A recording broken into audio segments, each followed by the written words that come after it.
In this video, I will be demonstrating open choledochoduodenostomy. This is a 45-year-old patient, female patient with cholelithiasis and choledocholithiasis. ERCP was attempted, but it failed to clear the CBD due to the large calculi. As seen in this MRI, the common bile duct is massively dilated with multiple calculi studied in it. CBD size was 2.5 cm diameter. So it was decided to do open cholecystectomy with choledochoduodenostomy with CBD clearance. So these are the steps of choledochoduodenostomy which we will be following. A right subconstal incision is given. It's a muscle cutting incision, though the incision is bit painful post-operatively, but this incision gives us direct access to gallbladder and common bile duct. The layers that are dissected or cut in this incision is skin, subcutaneous fat, the fascia covering external oblique, so external oblique, internal oblique, transversus abdominis, and the transversus fascia, and finally peritoneum. So this is the fascia covering the external oblique muscle. We have incised that fascia.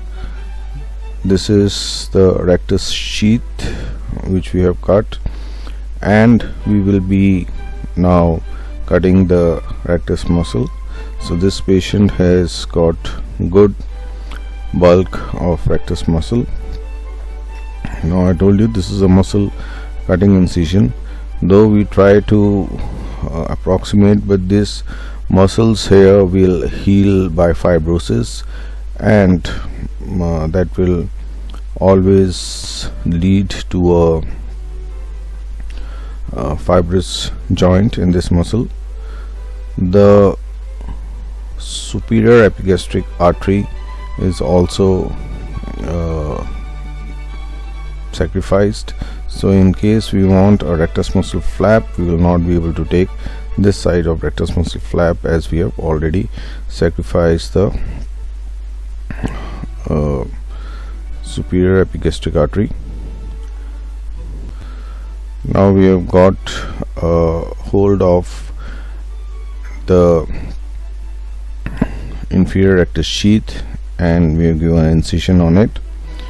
So we have to make sure that there is no structure which comes or in way of incising this fascia.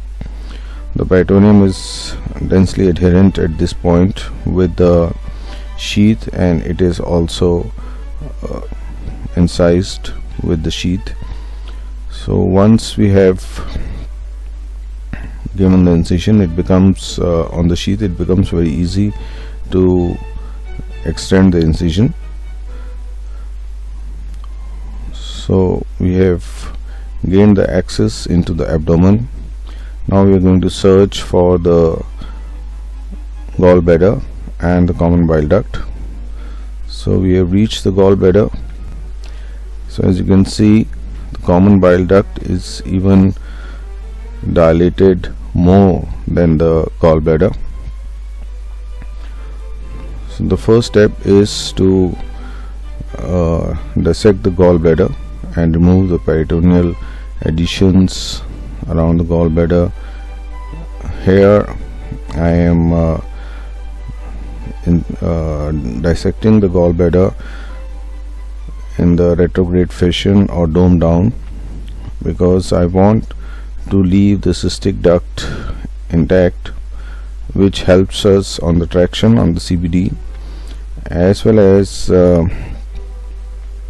gives us leeway, or you can say helps us during the dissection of the common bile duct. So we are now ligating the cystic artery. The gallbladder has been dissected in the retrograde fashion. The cystic artery is visible. This is the ligation of cystic artery. The artery is cut between the ligatures, so there is no bleeding. Once we have dissected the gallbladder, now we start the dissection of the common bile duct.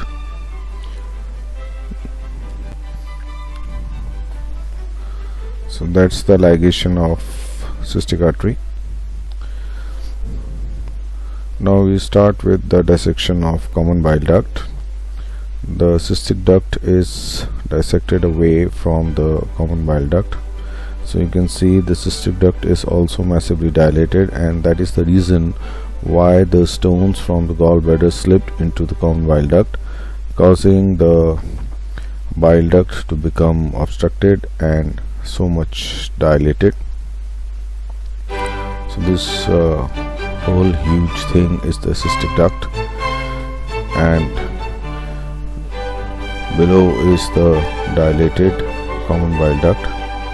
So this is the dissection of common bile duct. Almost the thickness of common bile duct is equal to the diameter of duodenum. So common bile duct is dissected completely till we get a good portion, which will proximal portion, which will be used for doing the choledochoduodenostomy. Now the first step for choledochoduodenostomy is cauterization of duodenum. So the peritoneal reflection of the duodenum over the duodenum going to the abdominal wall, they are dissected. Duodenum is a retroperitoneal structure, so we have to dissect the duodenum. To dissect the duodenum, we have to incise the peritoneum. So the peritoneum is being incised and duodenum is lifted.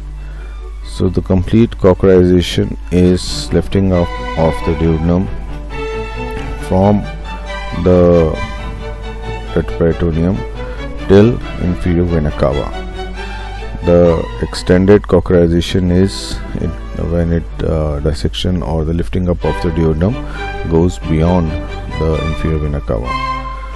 So that is the cauterization of the duodenum. We can do the blunt dissection also in case of emergencies. Just put a hand below the duodenum after dissecting or incising the peritoneum. But since here we are in no hurry, we will be dissecting the duodenum step by step, opening up the facial planes. So this dissection should be typically bloodless, since there is a good plane between the duodenum and the retroperitoneum. Here we have to take care that no major blood vessel or vein is injured, because once the bleeding takes place, it stains all this intervening tissue and the planes become muddied. So we have reached the inferior vena cava. So that's the lifting up of the duodenum till IVC. Once the cauterization has been done, then we are ready to explore the common bile duct. What the cauterization does is it gives us adequate length of the duodenum to do the choledochoduodenostomy, and it becomes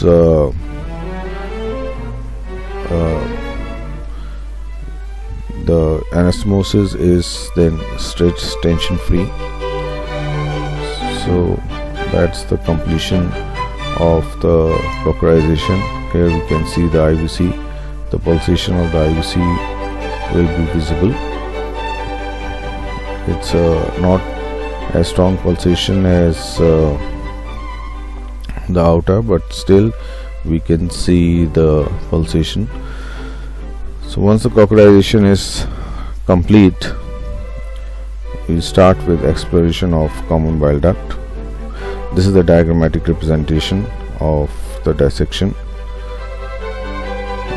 So we will be giving the incision or transverse a longitudinal incision on the first part of duodenum.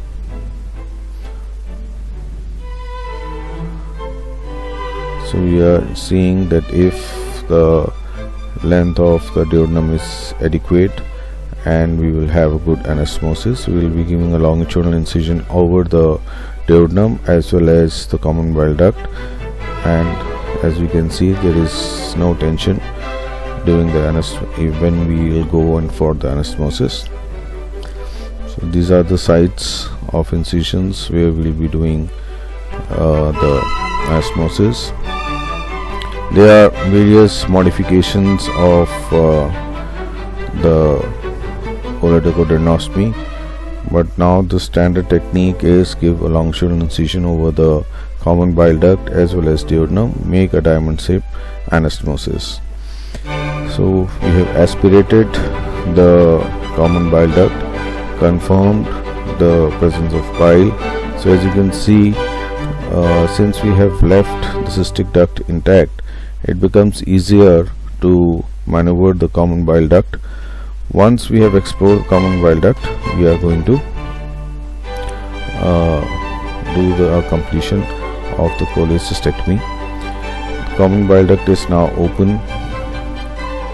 We can extend it with the pot scissors, or we can do it even with the knife. It depends on the preference.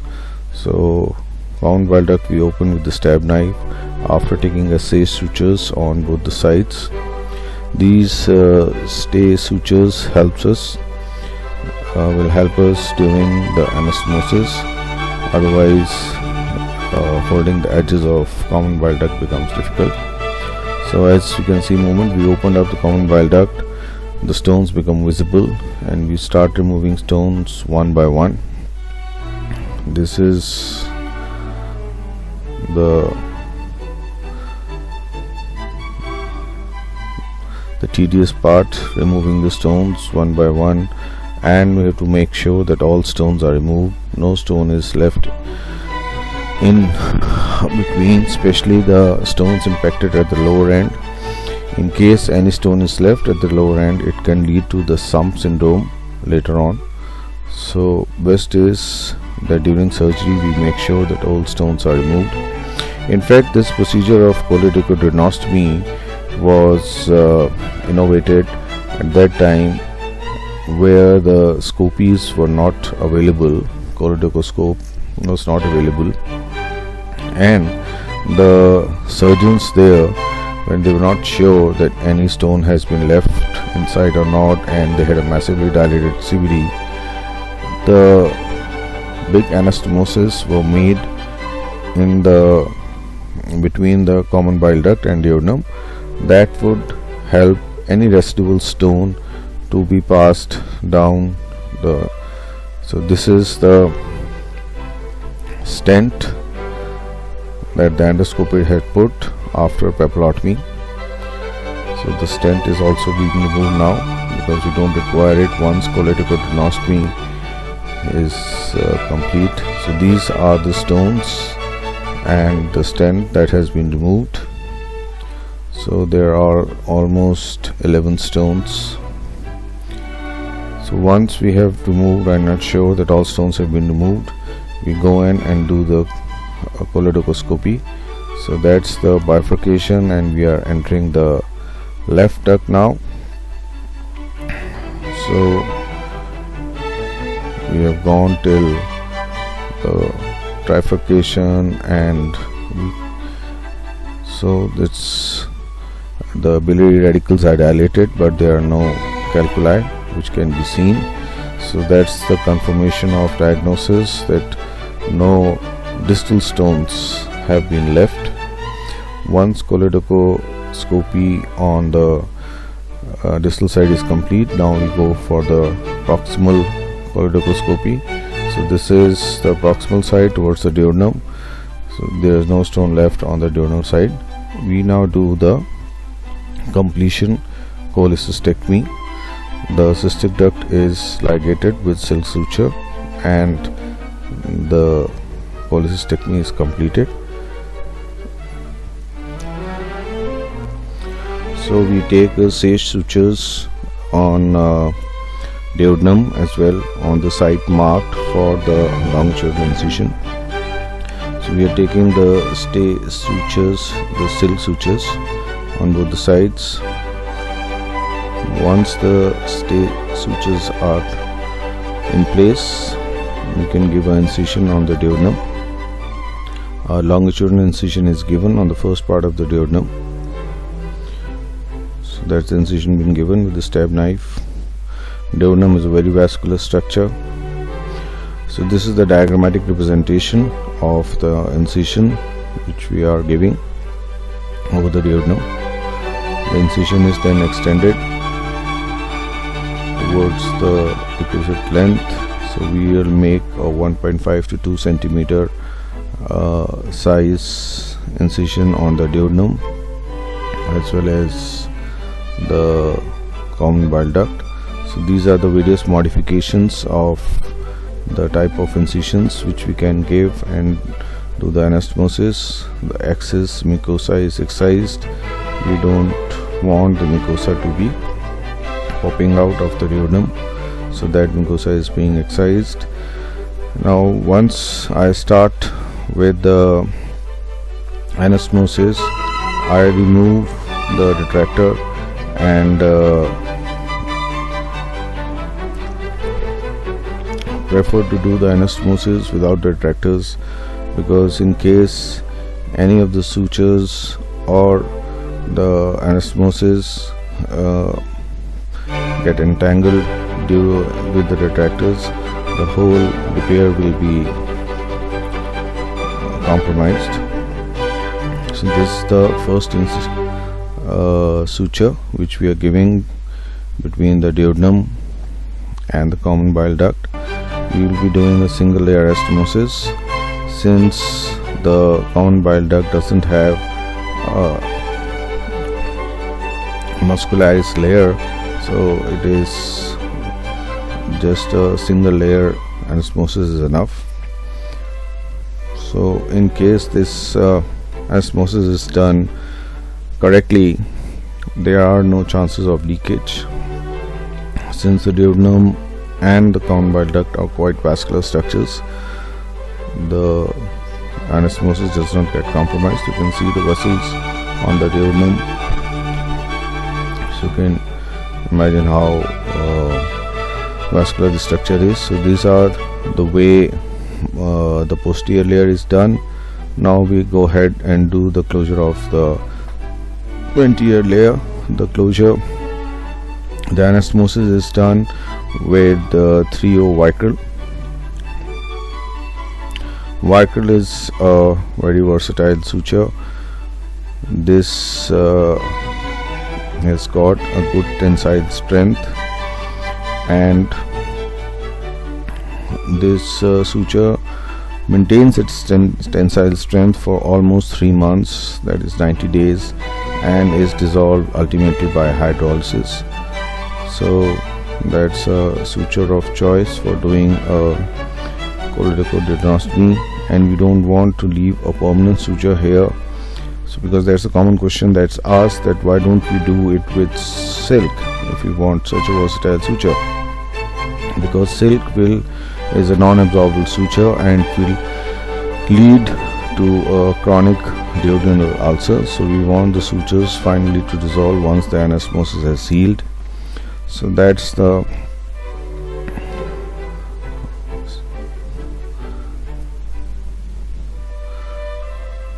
anterior layer of the anastomosis that's being done. Try to make the sutures which should not be too tight nor too loose, right strength, so that the vascularity is not compromised and there is no leakage either. Once the anastomosis is done. Since this recording was done now with the camera which is being held by the hand, that's the recording is a bit shaky at this point. So that's the completion of the anastomosis. Choledochoduodenostomy has been completed now, and we close the layer, we close the abdomen in layers.